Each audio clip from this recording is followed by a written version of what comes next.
মলাটবন্ধী পৃষ্ঠা যেন স্বপ্নের সাঁকো, দেয় জীবনের পাঠ, বলে দৃষ্টিসীমার বাইরে অদেখা জীবনের কথা। যত্নে বেছে নেওয়া বইয়ে নিবিষ্ট চোখ, যেন অক্ষরের মাঝেই জীবন যাপন, অক্ষরেই ডুব। জীবনকে দেখার কোনো বোধ কিংবা অব্যক্ত কথামালা অক্ষরে সাজানোর বাসনায় যখন হাতে তুলে নেন কলম, কখনো স্মৃতির হাওয়ায়, আবার কখনো আগামীর ভাবনায় এলোমেলো হয় মন। ভাষার মাসে আমাদের বিশেষ আয়োজন পড়ার ঘরের এই পর্বেই আমরা মুখোমুখি হয়েছি কবি পিয়াস মজিদের। পিয়াস ভাই, আপনাকে স্বাগতম। পিয়াস ভাই, আপনার এই ঘরটাতে এসে আমার মনে হলো শুধুমাত্র বইয়ের জন্য একটা ঘর। তা আমি যদি জানতে চাই যে আপনার যাপিত জীবনে বইয়ের স্থানটা আসলে কোথায়? আসলে বইয়ের স্থানটাই প্রধান, বইয়ের সাথেই সংসার করা। এবং হচ্ছে গিয়ে ছোটোবেলা থেকে একটা ছিল যে আমি যখন নতুন ঘরে বই যে কোনো নতুনভাবে বই সাজাতে গিয়ে দেখি ব্যক্তিগত সংগ্রহ 1, পারিবারিক সংগ্রহ 2, আমি পরিবারের বই নাম্বারও হিসাব করতাম আমার সংগ্রহের।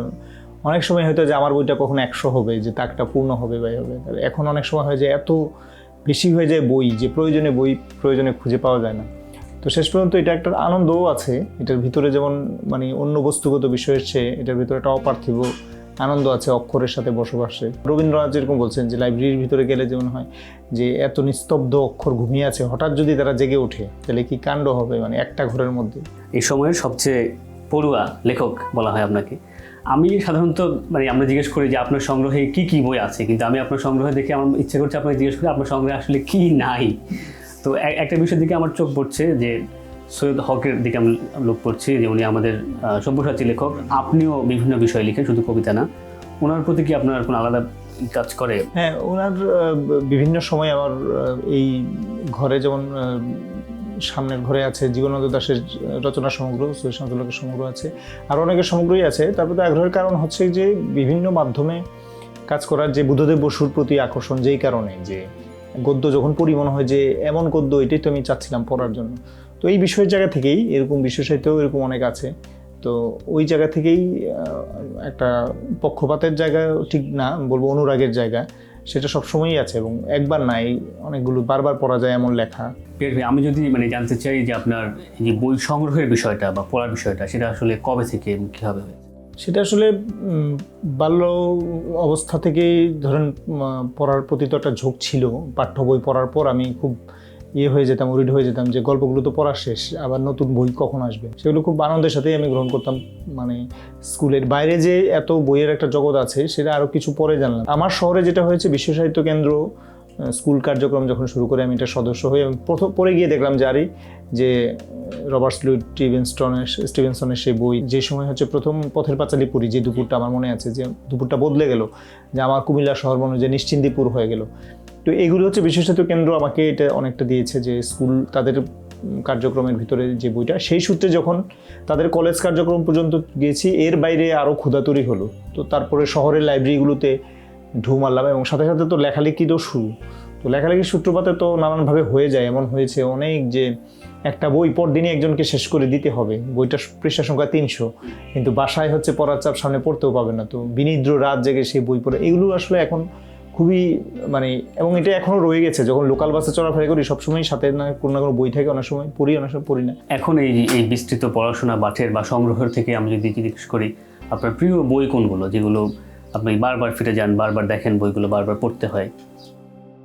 না, প্রতিটাই আসলে প্রিয়, প্রতিটার পিছনেই অনেক ধরনের স্মৃতি আছে। অনেকে দিয়েছে অনেক বই আমি দেখলাম যে অনেক কষ্টে কেনা, কলেজের টিফিনের টাকা বাঁচিয়ে কেনা, এখনও সেই বই রয়ে গেছে, সেই বইগুলোতে লেখা আছে অনেক। এবং আমি প্রথম দিকে করতাম কি, বই কালেক্ট করে সেখানে আমার প্রিয় কবিতার 2টা লাইন হয় রবীন্দ্রনাথের বা জীবনানন্দের লিখে রাখতাম।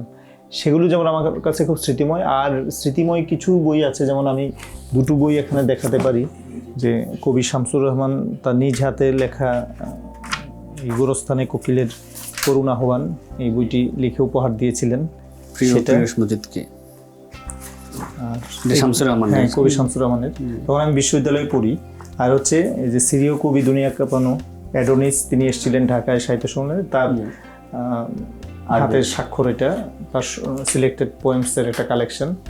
এরকম আরও অনেক মূল্যবান বই আছে, আপাতত এই 2টার কথাই মনে হচ্ছে আর কি।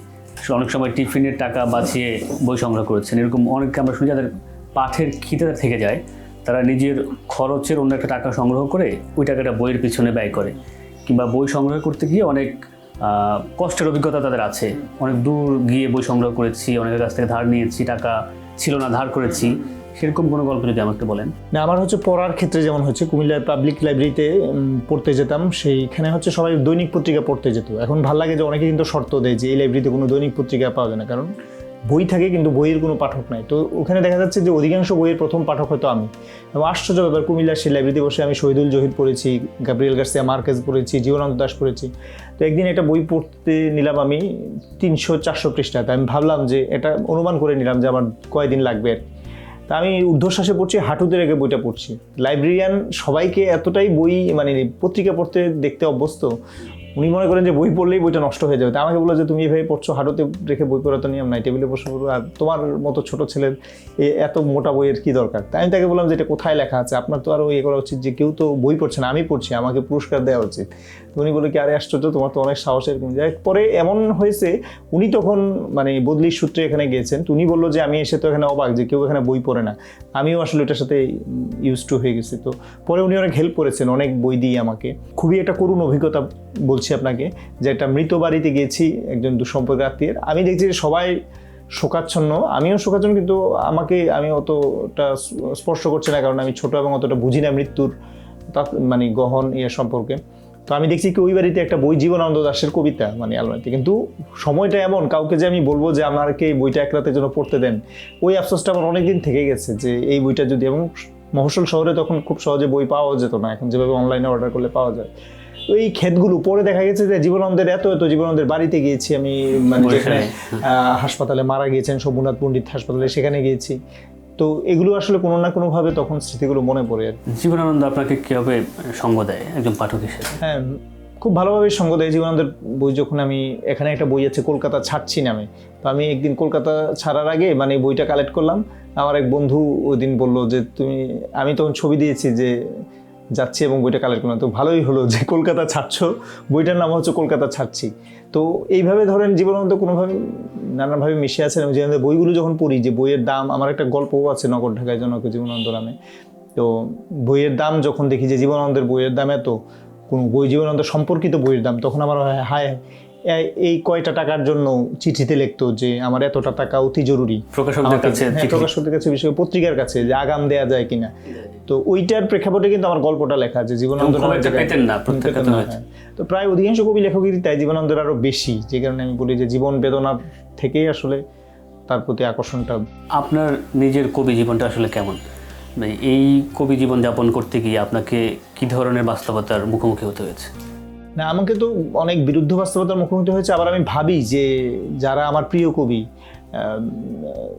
যা আর্তুর র্যাবো বা ধরেন গার্সিয়া লোরকা বা সিলভিয়া প্লাথ বা ধরেন জীবনানন্দ দাশ, অথবা আমাদের শিকদার আমিনুল হক, আব্দুল মান্নান সৈয়দ, এরা তাদের ভিতরে, তাদের জীবনের ভিতরেও যে মানে কি বলবো, ক্ষুধা, প্রেম, আগুন, এগুলো যে বলা হয় যে হাঙ্গরের ঢেউয়ে লুটুপুটি খেতে হয়, এরকম একটা বাস্তবতার মধ্যে আছি। সবসময় আমার কাছে কবিতা ছাড়া অন্য যে কোনো কাজ, যেটা জাগতিক সাফল্যও বলেন, সেটাই আমার কাছে মনে হয় অকাব্যিক কাজ, কিন্তু সেটা করতে হয় বা ভাবতে হয়। কিন্তু আবার মানে কবিতাগ্রস্ত হয়ে যে সবসময় থাকা যায় তাও না, কারণ জীবনের বাস্তবতা। কিন্তু আমার মনে হয় যে শেষ পর্যন্ত জীবন অনেক বড় একটা বিষয়, জীবনের আনন্দকে উপভোগ করি আমি ভালোভাবে। এটার মধ্য থেকে যদি সহজভাবেই কবিতা আসে, সেটাকে আমি একটা বোনাস হিসেবে দেখি। অনেক পাঠকের প্রবণতা থাকে যে আপনার পিডিএফ পড়ার, যে একটা বই পড়লো কাগজের বইয়ের তুলনায় অনেকে পিডিএফ পড়ছে, এটা কি আপনি পাঠক কমে যাওয়ার কোনো সংখ্যা দেখছেন এর মাধ্যমে?